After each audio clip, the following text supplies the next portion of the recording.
much light on that side. There it was.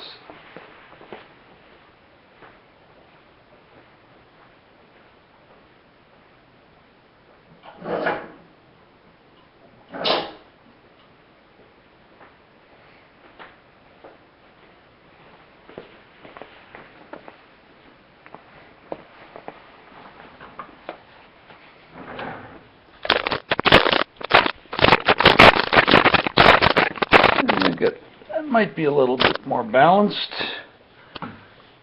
Okay, hello everybody, and happy Thanksgiving to everyone out there. I know for myself I have a lot to be thankful for, and I'm sure each and every one of you have something that you can focus on as well.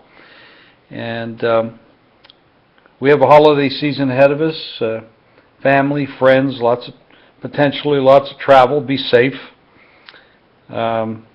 And I'll say this, but nobody ever does it, including myself. Don't eat too much. We got a big turkey day. I guess turkeys aren't very happy with this holiday unless the ones that get away. But big turkey day coming up on Thursday, and 3 big NFL games, huge games. The Chicago Bears visit the Detroit Lions. Well, last week the Bears, they beat Tampa, but I really have to say the way the game was played and watching it, it was really the Tampa beat Tampa. Turnovers. Chicago offense is absolutely pathetic. They just, with all the weapons they have, and Trestman being an offensive coach, I mean, this guy coached Rich Gannon when he was at Oakland. Rich has spoken very highly of Trestman's abilities. He went to Montreal, did very well, but something's wrong with the chemistry on the offensive side of the ball here with this Bear team. And of course we know their defense isn't that strong. They visit the Lions, who are coming off a couple of losses. They too have not been offensive juggernauts. Both of these clubs have tremendous offensive weapons, and they're just not producing. Jim Caldwell is the head coach there now in Detroit, playing better defensive ball, but their offense is just not performing. Of course, Detroit ran into New England, who is the hottest team in football, perhaps as hot or a little hotter than Green Bay. And they meet up this coming Sunday, which is going to be a heck of a matchup.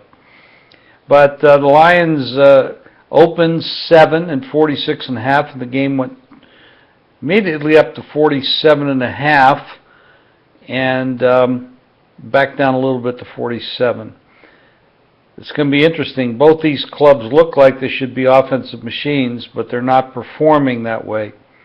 So I guess the question is going to be, what's going to take over? It is a division matchup. It still means a lot. Both these teams still have potential to be in the playoffs. The Eagles go to the Cowboys. The Eagles did what they were supposed to do against a very weak team, of course.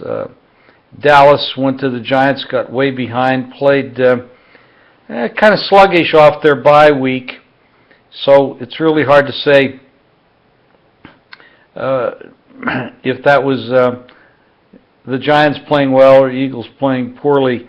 But they bounced back, won the game, covered, they didn't cover actually, 3.5, 4 for a lot of people, but a lot of threes out there too, so they would have pushed at that number.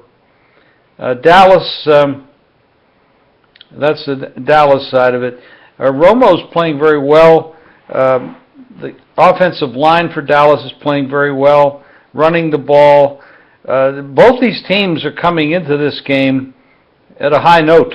This should be a heck of a football game. I'm looking forward to that one. Seattle goes to San Francisco. Both these clubs last year were competing for the Super Bowl. This year they're struggling to get in the playoffs. Both physical teams, neither one performing very well on the offensive side of the ball. San Francisco has more talent on offense on paper, but they have just not produced. I'm not sure if that's a quarterback, the offensive coordinator, whatever, but they're just not getting it done offensively. They played a very weak Washington club with all kinds of issues going on and off the field there. They didn't play well. They did win. They didn't cover. Seattle took care of business at home against the 9-1 Arizona club, who's with their backup quarterback, and they handled that game very well. They just didn't allow Arizona anything. Seattle's a Super Bowl champ, and until somebody knocks them off, they're getting some credit here. I mean, the game opened 2, went down to 1. San Francisco favored, 41 down to 40.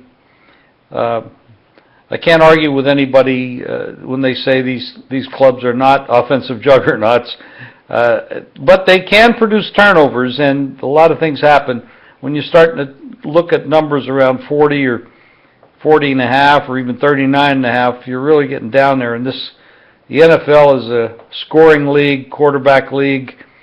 Lots of defensive penalties keep drives going.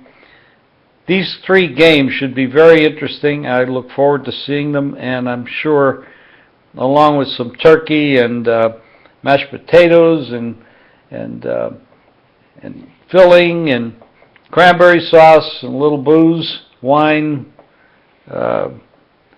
it's going to be a heck of a day. I'm looking forward to it. Like I said, I have a lot to be thankful for, and we're coming off a pretty good weekend. We're 6-2 in our picks on JimFeist.com, and we will have selections up there each and every day, and we do have a special package up and ready online right now. You can go to JimFeist.com and check it out. We're looking forward to a real big weekend and the holiday season, so we'll talk to you soon.